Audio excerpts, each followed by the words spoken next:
want to make sure that we can maximize everyone's time. So appreciate this. We had communicated over the summer that we were going to have a conversation to update potentially the outcomes components based on some feedback from the state board. So while the state board did approve the outcomes in the original space, certainly they wanted us to relook at them. And so going over the agenda, we'll look at the outcomes and processes where we are to date. We will look at some minor agenda items and then some of the changes that have been in ongoing feedback at the high school level. So first and foremost, current outcomes and processes. Right now, we've got the outcomes rule has received that positive recommendation from the state board. The rule's been reviewed by the Attorney General, and now it has been posted by the Secretary of State. The next phase is that the rules do require General Assembly's GovOps committee to review them and provide a recommendation for moving forward. So that's kind of where we are. Right now, they are scheduled to go into effect February 15th. If everything moves on schedule, and then be immediately in place. With any adjustments we would make here, they would still be ready for the next school year. And so we are still on track to have that on target. So want to pause there and see if there are questions.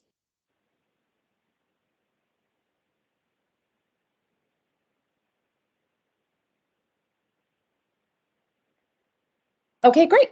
So moving forward, we have a couple of minor items. So first is the rule clarification that was requested. This is just a minor clarification related to the 12th grade cohort.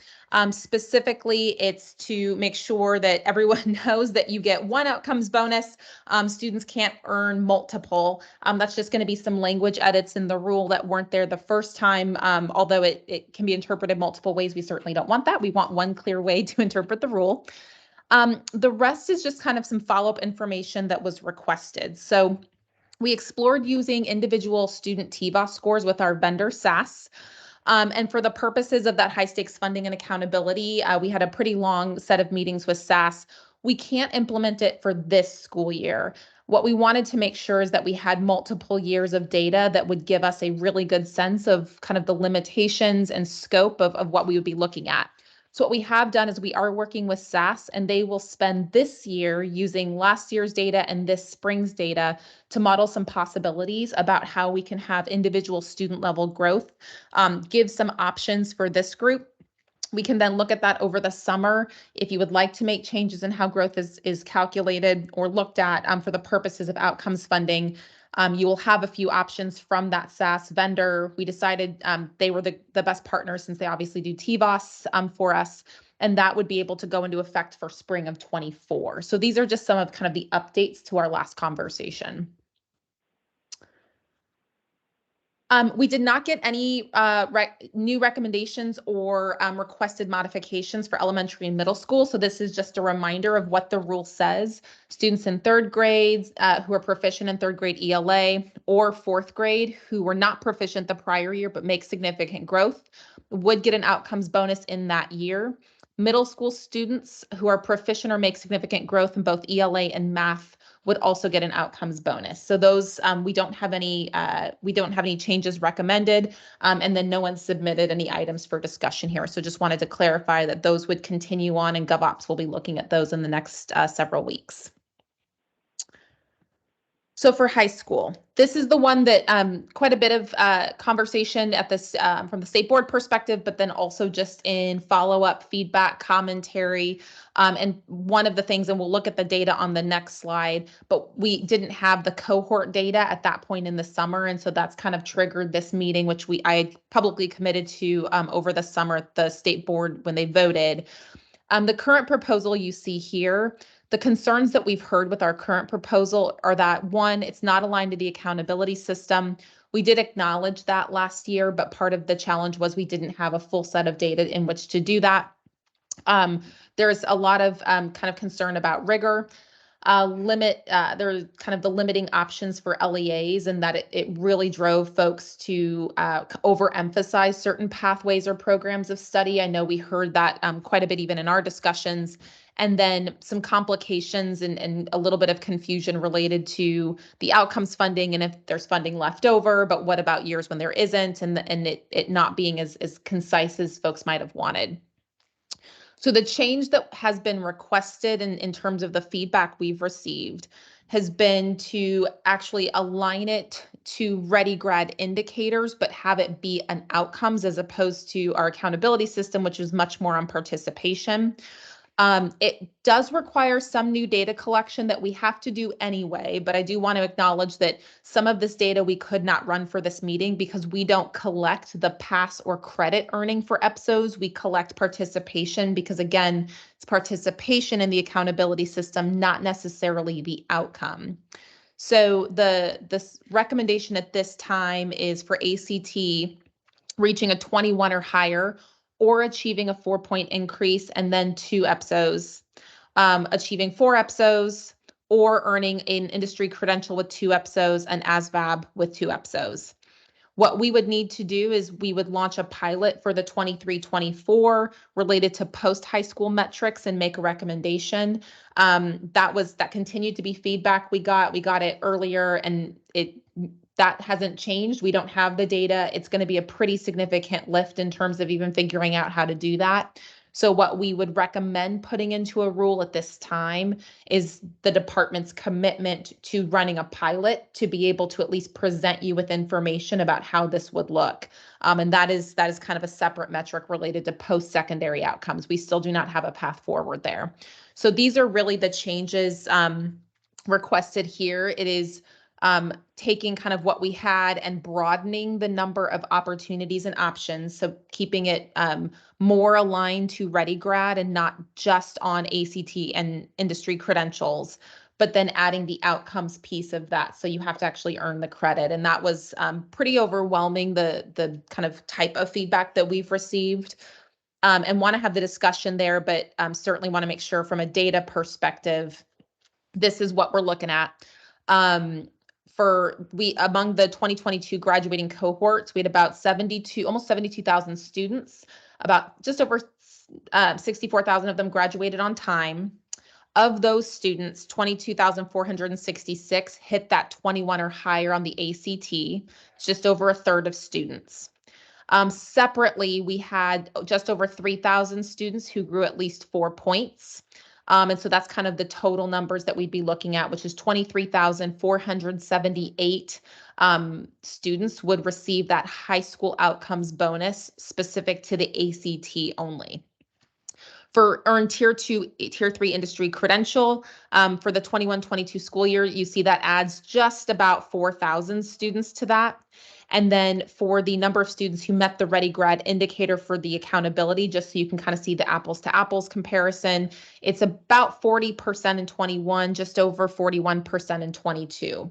So again, you're looking at a subset of those Ready Grad students. So anyone who hit Ready Grad, but also earned the EPSOs, again, because we're trying to link that to the outcomes and not just the participation, that's the universe you're looking at. So if we were talking to the General Assembly, for example, we would likely estimate that somewhere in the neighborhood of 25 to 35% of students at this point would earn an outcomes bonus. And that's about aligned to kind of where we are proficiency wise and some of these other indicators that we're looking at. And so this again broadens the opportunity, but it does increase the rigor. So we're not looking necessarily at kind of impact in terms of total number of students, but more about kind of what we're trying to incentivize. So I will pause there and see kind of questions, open it up for discussion, really encourage kind of any and all feedback around this. We've gotten some written comments certainly for folks who couldn't join today, and happy to share what those said, but would love to hear what y'all contributed or want to contribute on this.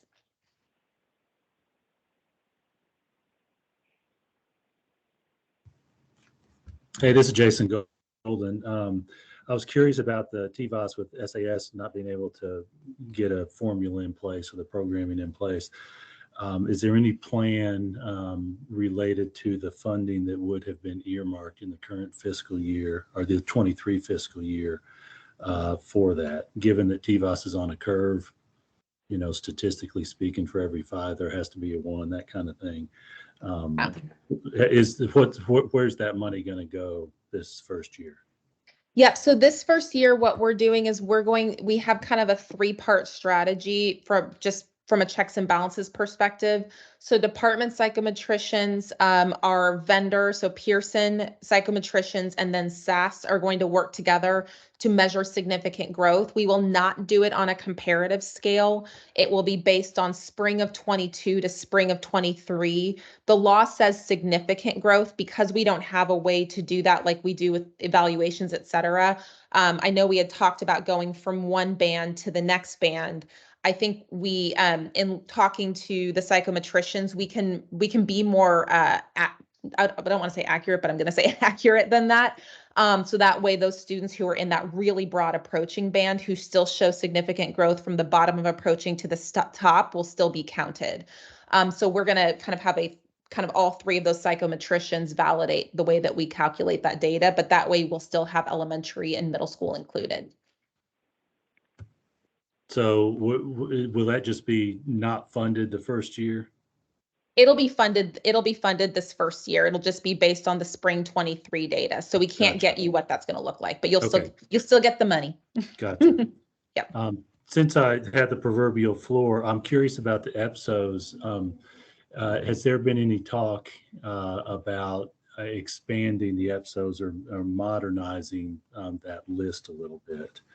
For example, science, some of the other precision exams for some of the higher tech, what we think of as EPSOs here locally.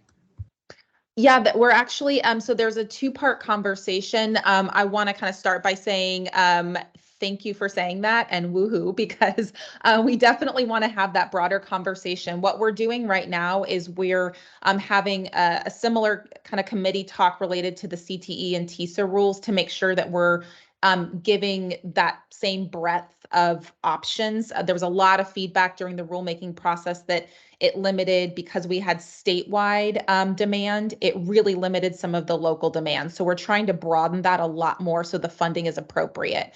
That's our first kind of focus, because we want to make sure that we get the industry credentials and the tiering right, and that local and statewide, it's not just demand, it's also kind of compensation, skill, et cetera. The next phase is that once we have those submitted and the state board will vote on those in February, we're actually going to spend the spring having a much broader conversation related to CTE, EPSO, and EPSOs both. We want to be able to talk with not just this kind of TISA space, but just broadly with school districts around how do we want to modernize the space, whether that's work-based learning, whether that's CTEs, like how are we defining credit? And what are the different ways we need to look at that and align that to this work that we're doing with the innovative school model. So that's all to come, but I'm very excited that you want to do that because I would love to do that. All right, thanks. Y'all, I'm done. Somebody else toss one out.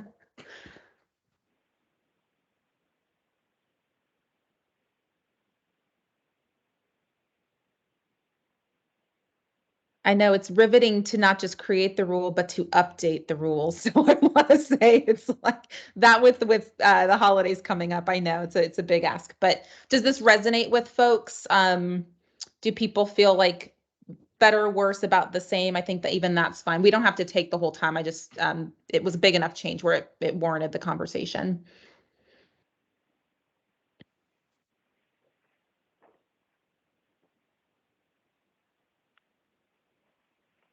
Okay, unfortunately, I see Jennifer, Wes, Erica, other Jennifer, and Versi on here. So you're the faces that I'm looking at in terms of like yes, no, maybe so. Okay, great. Thumbs up work for me too. Appreciate that. Good. So I see lots of thumbs up. What we're going to do is we will work with superintendents around data collection in particular. For this first year, especially because we haven't traditionally collected the kind of EPSO earning and outcomes in that way, we'll follow up with districts around what the best mechanism is, how do they look at that, what is fair and kind of timely. So that way, when this goes into effect, everyone still gets the full funding that they would expect in alignment with the rules. So know that that's coming, but that's more of kind of an implementation piece of that. Okay, and then like I said, not a tremendous amount here, but appreciate everyone's time. And I think there was something in the chat from Erica. I want to make sure I don't miss that. Yeah, I agree. I think there was a lot of that feedback that we heard before around moving away from growth. I do think that we had some very clear conversations in this space around our commitment to seeing significant growth, and I feel pretty committed to making sure that we honor that. So appreciate you saying that. Okay, this is exciting. TISA will be happening. We are going to get, I got a couple superintendent comments. So just so you all know, verification data will happen in January. It'll be a little bit before the rule is finalized, but this gets districts information without us getting in front of the General Assembly. So we're trying to navigate that timeline. So that'll just be verification information where districts will see their data, they'll see the dollars it produces, but it's not technically a projection. They'll get their first projection right after the rules are finalized, hopefully. So I hope you all can appreciate dancing on that little tightrope, but you should get that in January. And again, it will not include the CTE. It'll be placeholders for a couple of things that aren't yet set.